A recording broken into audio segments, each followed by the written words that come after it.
Vários parentes dos reféns sequestrados pelo Hamas em 7 de outubro e famílias das pessoas assassinadas naquele dia fatídico se reuniram com milhares de israelenses para exigir. O primeiro-ministro Benjamin Netanyahu enfrentou as consequências pelas falhas em prevenir o ataque terrorista do Hamas, mas na reportagem de Emily Francis. O fim de semana entre a comemoração do Yom HaShoah e os Dias da Memória e da Independência de Israel foi marcado por uma cena familiar. 6 meses após o retorno dos últimos reféns vivos em Gaza, milhares de pessoas se reuniram novamente no centro de Tel Aviv para protestar e lembrar. Tantas pessoas que sofreram por causa do 7 de outubro dizem chega.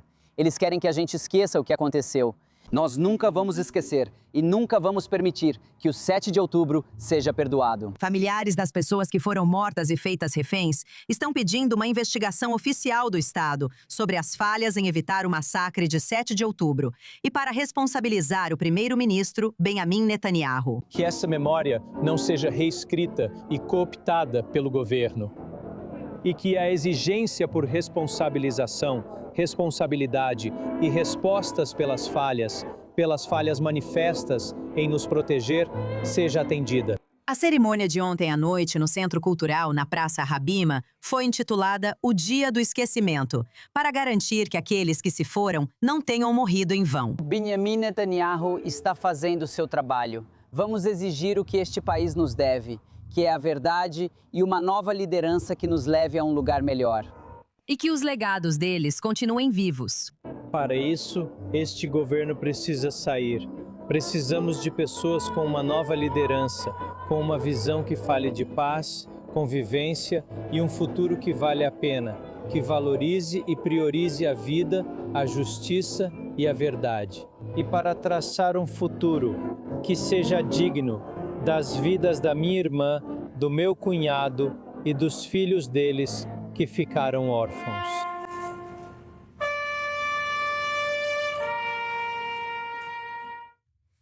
Nunca mais. Yak Dayan, quando pensamos na dor que as famílias daqueles que perderam entes queridos em 7 de outubro ainda estão enfrentando agora. E como dissemos anteriormente, o foco tem sido na guerra atual contra o Irã e contra o Hezbollah. A memória é tão importante neste momento. Homenagear as vítimas é tão importante agora. E essas famílias ainda estão exigindo uma investigação estatal completa. Elas querem respostas. Com certeza, Benita Levin. Não se trata apenas da memória. Não é só sobre a perda e o respeito às vítimas e tudo isso. Mas também sobre aprender as lições do fracasso de 7 de outubro. É por isso que Israel precisa de uma investigação estatal. Porque precisamos aprender onde falhamos, para não cometer esse erro novamente no futuro. Então, sabe, tentar enquadrar isso como uma investigação política ou algo assim não é o caso, porque ainda estamos lutando. Isso não está certo. Não é só questão de respeitar as famílias e vítimas. É sobre aprender com o que fizemos de errado e erramos muito no dia 7 de outubro e garantir que isso nunca aconteça novamente.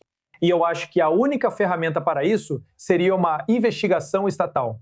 Caso contrário, sabe, podemos repetir esse erro de novo, e de novo, e de novo. Então, não devemos ter medo de realizar uma investigação estatal. E eu espero, quero dizer, quanto mais o tempo passa, mais difícil fica. Então, espero que eles decidam fazer essa investigação estatal o mais rápido possível. Mas, sendo realista, isso não vai acontecer antes das próximas eleições em Israel, que provavelmente serão em outubro. Então, só depois disso, talvez vejamos uma investigação estatal. Yohan, claro, trata-se de responsabilidade e o povo israelense quer que alguém seja responsabilizado aqui.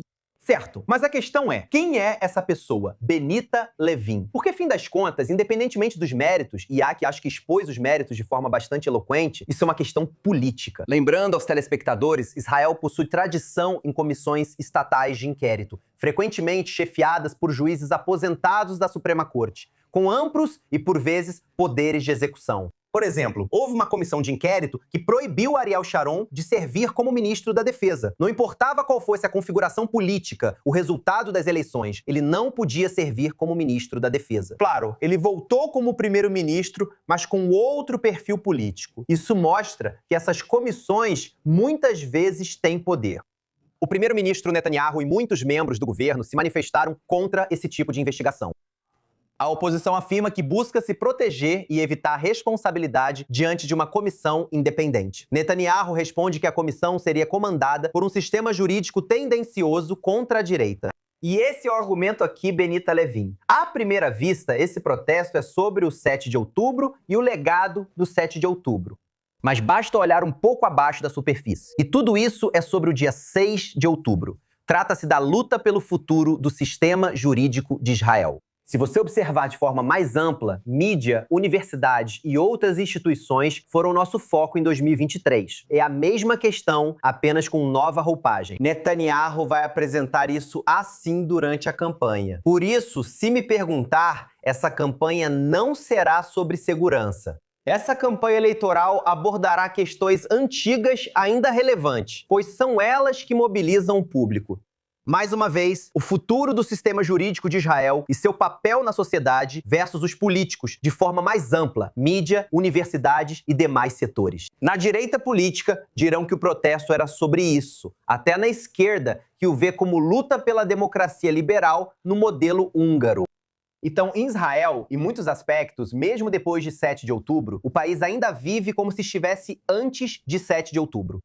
Há outra data, Owen, em outubro, muito importante este ano, pois até o fim desse mês as eleições precisarão ter ocorrido. Certamente, pelo que você está dizendo, Benjamin Netanyahu gostaria de convocar eleições antecipadas, porque outubro vai ser um mês muito difícil. Quando as pessoas forem votar, se elas acabaram de realizar novamente as comemorações de 7 de outubro, certamente o primeiro-ministro ficaria preocupado com esse tipo de simbolismo, peso e reflexão enquanto elas depositam seu voto. Ótima pergunta, Benita Levin. Esse pensamento já existe em Israel há muito tempo. Talvez Benjamin Netanyahu chegue a essa conclusão. Existe um problema logístico relacionado aos feriados judaicos e ao calendário em setembro e outubro, que pode ser difícil em algumas datas realizar as eleições. Houve discussões sobre fazer isso em 1º de setembro, início das aulas das crianças israelenses. Mas o ano letivo pode começar em 2 de setembro, colocando as eleições antes dos feriados judaicos.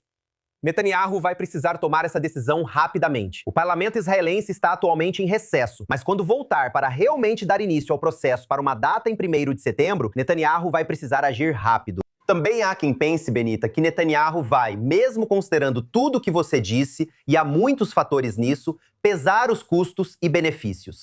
Talvez ele queira mais 2 meses para tentar resolver a segurança à sua maneira e obter um grande resultado diplomático, algo que não conseguiu desde 7 de outubro.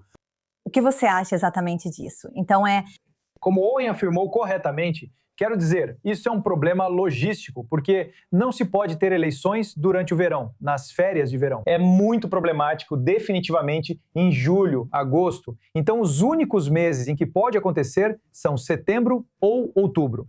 E por causa de todos os feriados em setembro, você só tem 2 datas em setembro, ou 1º de setembro ou 8 de setembro.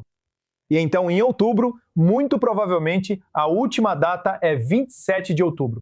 E você não quer ter o número 7, porque todas as pessoas vão apagar o número 2, e em vez de 27 de outubro, você vai ter até 7 de outubro. Então as pessoas vão apagar isso. Então você não tem muitas datas. Netanyahu vai ter que lidar com isso. Eu não acho que até outubro ele vai conseguir alcançar grandes conquistas políticas ou diplomáticas, porque muitos dos países, mesmo que estejam pensando em expandir os acordos de Abraão, não vão dar esse crédito a Netanyahu. Eles esperariam até depois das eleições. Então, novamente, é uma decisão logística sobre quando realizar essa eleição, seja em setembro ou outubro. Você está certo, Iac. Os governos árabes podem não querer aderir aos acordos de Abraão ou ampliar a normalização durante as eleições. Se Netanyahu estiver insatisfeito ou incerto com o resultado da guerra com o Irã, isso pode lhe dar tempo para afastar esse desfecho do período eleitoral. Espero que todos fiquem muito satisfeitos com o resultado da guerra com o Irã.